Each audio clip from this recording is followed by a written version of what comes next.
Corvuss American Academy Speaker Symposium. Today, we explore the theme, what do future students need to know? Our presenters today will delve into the essential knowledge and skills that will empower students to thrive in a rapidly evolving world. Join us as we envision an educational landscape that equips students with the tools they need to succeed, adapt, and lead in an ever-changing future. I, obviously, will be your master of ceremony. First, I would like to call upon Mr. Zachariah Peters for the opening remarks. Thank you.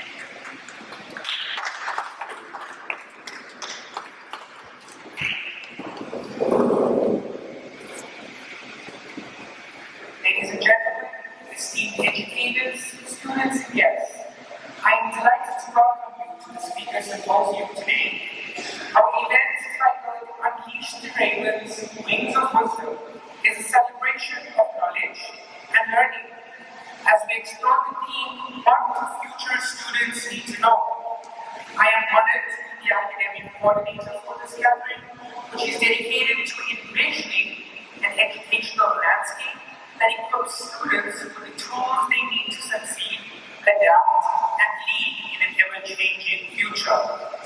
As we delve into this symposium, we will discover that our speakers will be addressing crucial aspects of education and knowledge that are not only relevant, but also in line with the American Common Core State Standards for English. Let me briefly touch on how our presentations align with these standards.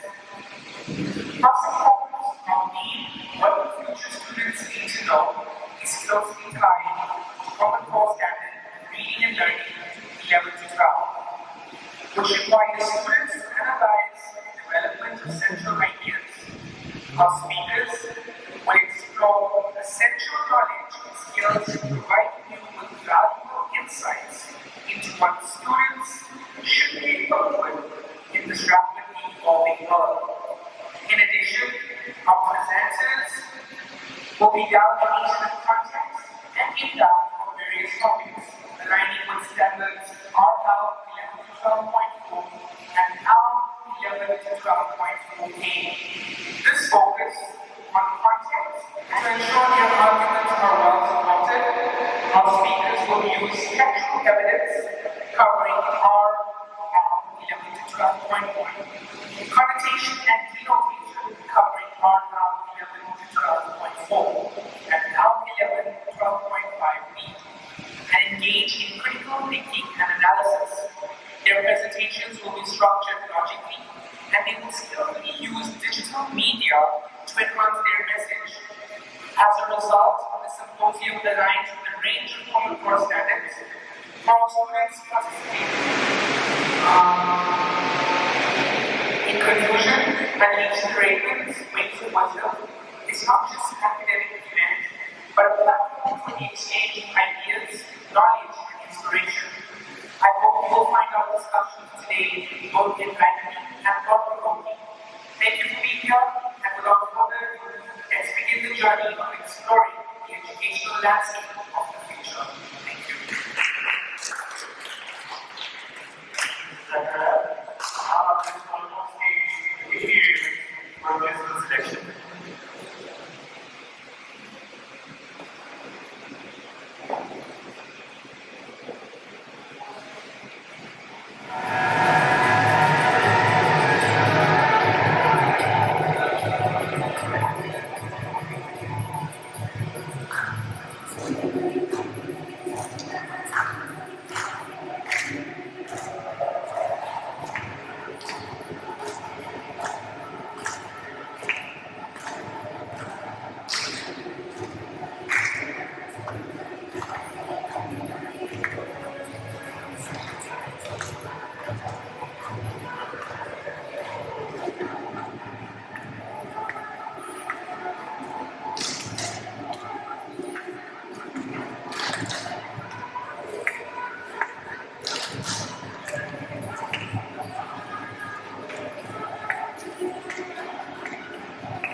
Here's a car from 150 years old. Big difference, right? Here's a modern classroom. Here's a classroom from 150 years old. In more than a century, nothing has changed in the education system. Schools say that they are preparing us for the future, when actually they are preparing us for the past.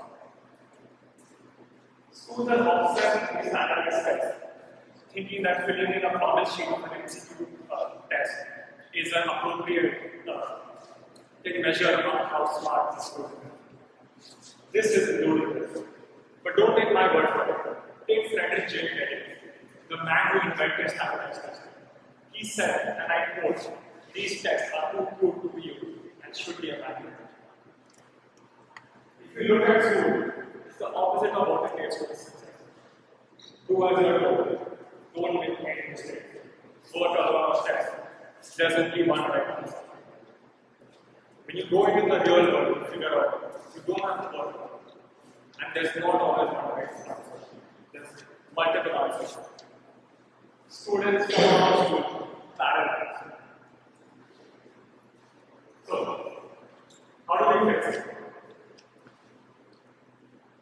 First, you must remove all parts of the education system that involve memorization. Information is a commodity. We do not have to know who the first president of the US was, who was the first prime minister of India. When we can just open up to the last city and we get the answer in 5 seconds. We must not be measured on how good we can memorize them. Second, school should be made more engaging. It should be made more engaging. And we must, school should explain to us why we have to learn something, rather than just telling us, learn this, learn that, and then give a test again. That fosters motivation. I know I'm a student, and if somebody told me, learn this, this is going to help you in the world, I would want to do that more. And lastly, the most important thing, we should learn how to be financially independent and financially successful. It's crucial that schools teach us how to be financially successful. Coach, have you used your high school maths recently in any day-to-day life? Like integration, differentiation? No? When was the last time you filed your taxes? And when were we taught that in school? Who chanted to invest your money? When we taught to invest in school? Why are we not taught how to invest and how to be financially independent? How to save our money in school? I was doing some maths recently and I found out the average wage of person makes in the US is $15,000. If he invests 10% of that, by the time you're 65, you'll have $1.2 million. This is what you need to be taught in school. I want to finish this presentation off with mental health is of utmost importance and should be given the same importance in our high school education. There's been an alarming rise in the number of mental health related issues in schools. It's tragically has many suicide. It's not just about being academically prepared. It's about being prepared for life. We must know how to deal with all the stress that comes from the student.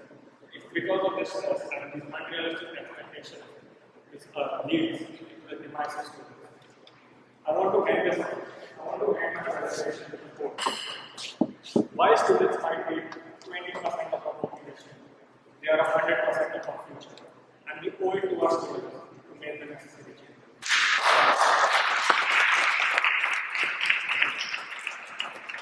Gentlemen and fellow students, I stand before you today to discuss the important topic of what future students need to know. I would like to begin with a question that I believe resonates with all of us here today. What type of future are we preparing our future students for? It's a question that carries profound weight as we consider the responsibility of bearing future men. While there are many issues that demand our attention, one in particular I find urgent and unignorable. It is climate change. Throughout my high school journey, I've learned numerous valuable lessons and developed various essential skills. However, there is one issue I I find absent from our formal studies, which is the need to include climate education. In this presentation, I will include for the inclusion of climate education as a fundamental part of high school studies. Firstly, I should begin with the state of high school today. In high schools, in schools today, we learn many subjects such as mathematics, science, history, literature, and these are all extremely important for the development of students, and it will help students for future professions and everything. But I believe the world we live in is extremely interconnected and fast-paced today, and it requires additional skills and knowledge. The issue I wish to answer, the pressing issue I wish to talk about today is climate change. Climate change affects all aspects of our lives, from the food we eat, and as well as the environment we depend on. Ignoring this issue in our high school curriculum is not only an oversight, but disservice to the next generation. According to the United Nations in 2021, we saw a record-breaking climate change event that displaced over 40 million people worldwide. This destroyed communities and led to countries spending over billions of dollars in trying to repair and restore nations. If one would ask why we need to address this crisis, it's because climate education is the key to understanding and addressing complex challenges. A survey revealed that over 40% of teachers worldwide face political or community pressure when teaching climate change. It's our duty to ensure that education remains a source of knowledge free from political biases. The statistics as well, they paint an extremely compelling picture. The Intergovernmental Panel on Climate Change states that limiting global warming to 1.5 degrees Celsius is what we need to do in order to prevent the most catastrophic events. To achieve this, the world needs to reach net zero carbon emissions by 2050. However, a recent report from climate trackers suggests that we're going to be facing a 2.4 degree rise in temperatures, and this is a very dire situation, and it's our youth who will bear the brunt of consequences if we do not act swiftly. Climate change also has major impacts on human health and can lead to things like water and air pollution, environmental degradation, and increasing allergens. It could also lead to extreme weather conditions like extreme heat, which lead to cardiovascular diseases and other issues. The main issues would be rising temperatures, rise in sea levels, CO2 emissions skyrocketing, and extreme weather events. Lastly, I'll talk about the use of digital media. In today's digital age, it's crucial to use technology to augment data. Digital media can provide interactive simulations, real-time data, and global perspectives on climate change. It will also make classrooms way more active and learning, and help students learn and focus more. To conclude my topic, I would say the question of what future students need to know is an extremely important in an ever-changing world. Climate education, as I will conclude, should be an integral part of high school curriculums, as it equips students with the knowledge and skills necessary to understand and address one of the most pressing issues of our time, which is climate change.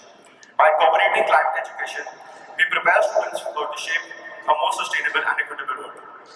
Thank you.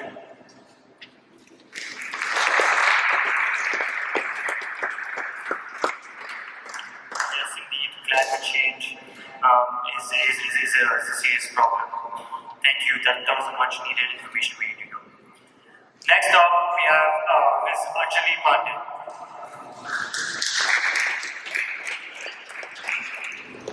Ladies and gentlemen, today I want to take you on a journey through the incredible world of artificial intelligence and explore the profound impact it's having on our society. We are living in a time where science fiction is becoming science fact, and the way we live, work, and interact with the world is being transformed before our eyes. I'm Anjali Pandey, grade 12 student athlete of Corvuss.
healthcare. Doctors now have the power of AI to analyze vast amounts of medical data and more accurate diagnosis. In fact, AI is helping to detect diseases like cancer at earlier, more treatable stages. It's just not a matter of technology, it's a matter of saving lives, of giving people time with their loved ones. And now, that's the emotional impact of society on AI. Giving hope where there was one despair. Some field in society where advancement happened. Robotic, smart assistants, and natural language processing. Let's look at our lives now. Entertainment and media, smartphones, education. All these have been massively impacted by AI. We all are aware of ChatGPT. I will introduce other AI tools that are massively changing the industry to you soon. Every innovation will have its impact on 360. So let's discuss that there. Opportunities and challenges. AI has its own adverse effect, from affecting the job to ethical heroism. Maybe no machines can replace the ethical nature of human beings. AI has impacted society in many ways. The Alexa in our room to ChatGPT in our laptop. That's just a 1% of AI. There is way too much to follow. In a few years' time, the AI will enhancement for a betterment of our life. That will impacting us in all the ways. Let me broadly summarize a few aspects of AI that have impacted. Increased efficiency. Now, digital marketing can be created by AI easily. Content can be created by AI. Saves lot of time, right? Improved decision making. The data scientists use various AI tools to make predictions. This can be seen in sports world. AI games are recorded by AI cameras. So NBA games are recorded by AI cameras. Customer satisfaction. Companies are introducing products that satisfy customers. All this aspect will be covered in the upcoming presentation. Thank you. Before closing my statement, let me put a question right in front of you. Is my speech an AI generator or is it really by me? Maybe not. That's a food for your thoughts. Yes, let's accept it. We live in the world of artificial machines and AI, not the other way around. Thank you.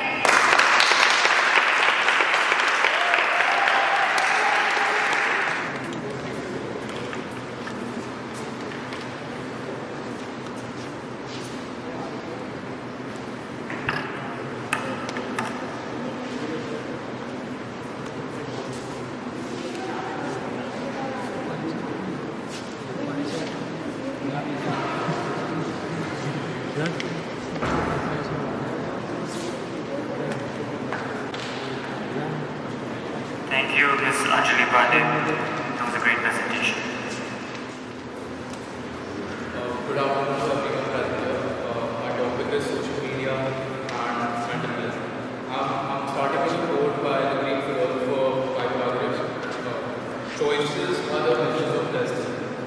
Good afternoon, ladies and gentlemen. My name is Neil Desai. So, what is social media? I would like to ask the audience a question. What is the first thing you guys open on your phones?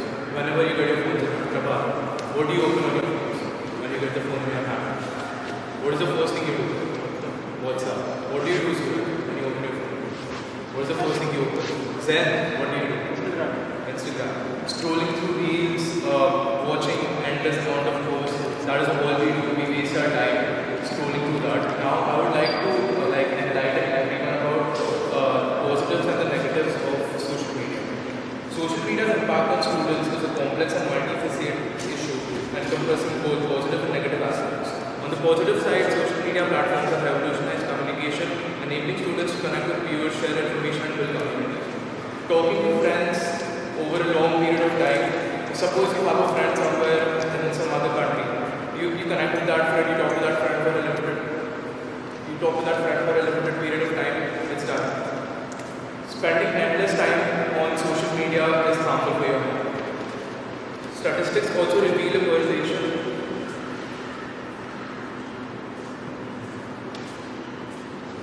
Statistics also reveal Statistics show a significant percentage of students actively use social media to stay in touch with friends and access educational content. However, the downside will not be ignored. The negative effects of social media include cyberbullying, which affects a distressing number of students, as well as concerns about privacy and security, often arising from data breaches and identity theft. According to the Pew Research Center, as of 2021, 81% of men and women aged 18 to 29 use Facebook, 71% use Instagram, 45% use Snapchat, and 36% use Twitter. Research from the Royal Society for Public Health (RSPH) found that 63% of young people reported feeling addicted to their smartphones and social media. Now, what do future students need to know? Why should we teach them the importance of social media in school? The idea of teaching social media as a subject in schools has generated debate with compelling arguments in its favor. Advocates argue that it's necessary to equip students with digital literacy skills to navigate the modern digital landscape effectively. Teaching social media in schools can foster critical thinking, helping students discern credible information from unreliable sources and encouraging responsible online behavior. It can also prepare students for careers that rely heavily on social media, such as marketing, journalism, and promote online safety and awareness of potential mental health impacts. Moreover, it can nurture civic engagement and creativity. However, it is crucial to approach this idea with caution, ensuring a balanced curriculum that addresses both the positive and negative aspects of social media by taking into account concerns regarding privacy and excessive screen time. Careful planning is essential to make informed decisions about incorporating social media into the school curriculum. On the board, you can see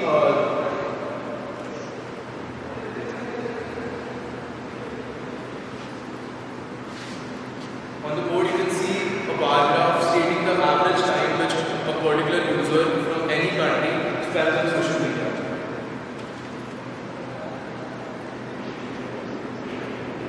Now, importance of mental health in students. Let me ask you a question. Are there times when you feel sad, or you're unhappy, or you're frustrated? Any one of the student athletes can answer this. Now, if we know that one of our colleagues are feeling frustrated or unhappy or are sad, why don't we take a step to do anything for them? According to statistics provided by the World Health Organization, one out of five populations are having some mental issues, but they cannot talk about it. Now, Centers for Disease Control and Prevention reported that in 2019, 18.8% of high school kids seriously considered attempting suicide, and 8.9% attempted suicide at least once in the past year. Active Minds World Health Organization reports that 39% of college students with a mental health condition did not seek help in the past year, and 36% reported that they felt they needed support but didn't access it. The importance of students' mental health cannot be overstated.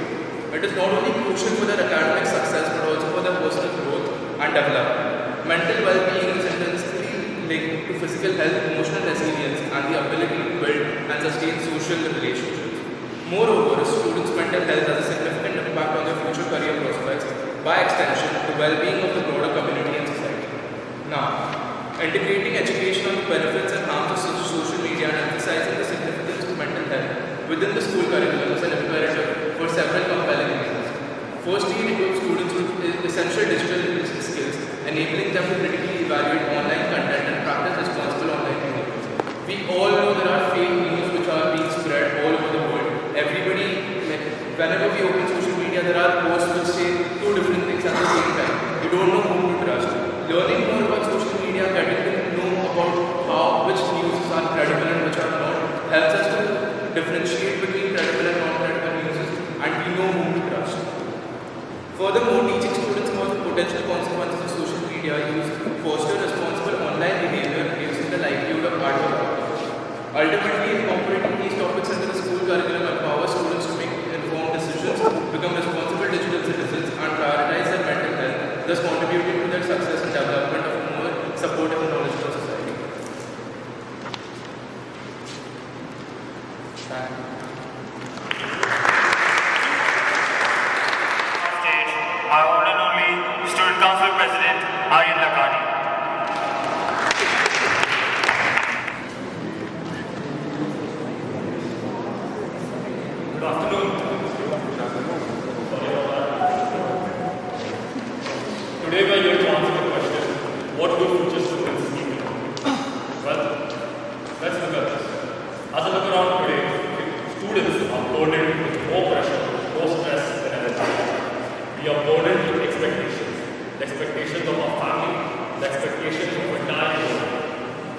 expected to be the catalyst for change, yet we are failed at every turn. We are not given any of the tools needed for us to succeed. Well, following the lead of my fellow classmates, I'm going to talk about two topics that are required for our country to progress. Let's begin. The first one is sexual education and population. This is a topic that has been ignored in every school across the nation. It's considered a taboo. Well, India today has a population of 1.3 billion individuals, earning itself the title of the most populated country in the world. Along with this title comes a host of other problems. For example, unemployment. How many Indians do you feel are unemployed? Anyone? Well, over 100 million are unemployed. 1.7 million are homeless and 270 million are below the poverty line. This is an issue that must be dealt with by urgently, right? So, what can we do? One is teach our future generations safe sex. This is a topic that must be taught quite as a matter of priority.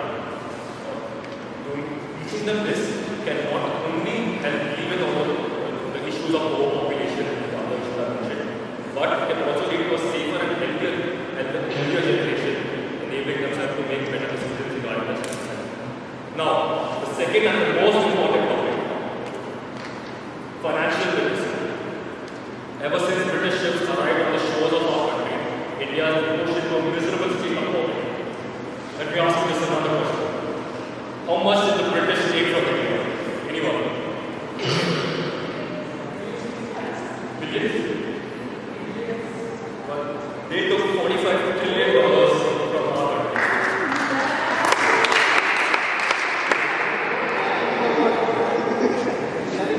Over 2 centuries of control, the British brought India to its knees, making it the poster child for the world countries. That is why the Indian individuals must be taught the importance of financial literacy and the importance of planning ahead for the financial well-being of their families. One such topic on this is investing. Let's take a look at an SIP calculator. If we invested 5,000 rupees every month for 20 years for 12% return, you would get 38 lakhs. But if you started just 10 years earlier, you would get 1.6 crores. That is quadruple the amount you started just 10 years earlier. That is the power of compound interest. That is what must be taught in our classrooms today. So, let me conclude on this. Future students need to know that knowledge is not static.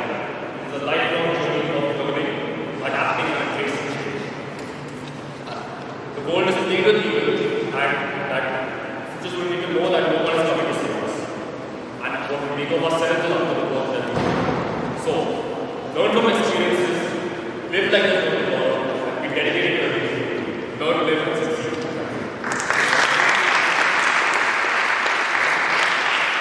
I think it's time for some jokes. Well, what did the ocean say to the beach? Anyone?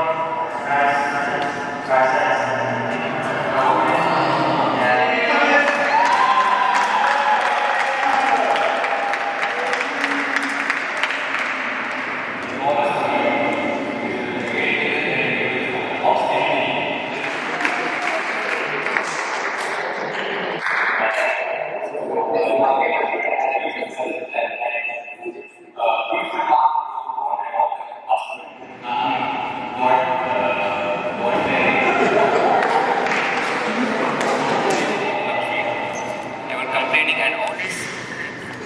Thank you so much. And I will keep doing whatever I'm doing. Thank you for this. Thank you. I must say this. Anushka, please come up. Chant, please come up. Chant, come up here. Come on, Chant. We're missing one of our team members. This is a team win.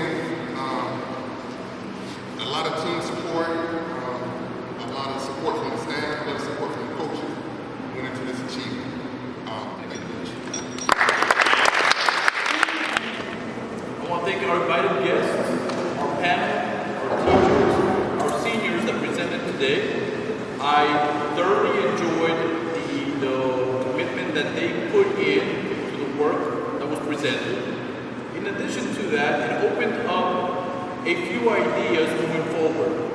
I want Asian that these seniors have put towards. This is something that you might want to go ahead and think about, and I'm going to go ahead and thank them, because in some aspects of it, it would help change our curriculum moving forward. So I appreciate that, and of course, our academic team will convene on this, and hopefully we'll make those changes that they're looking for. So thank you very much.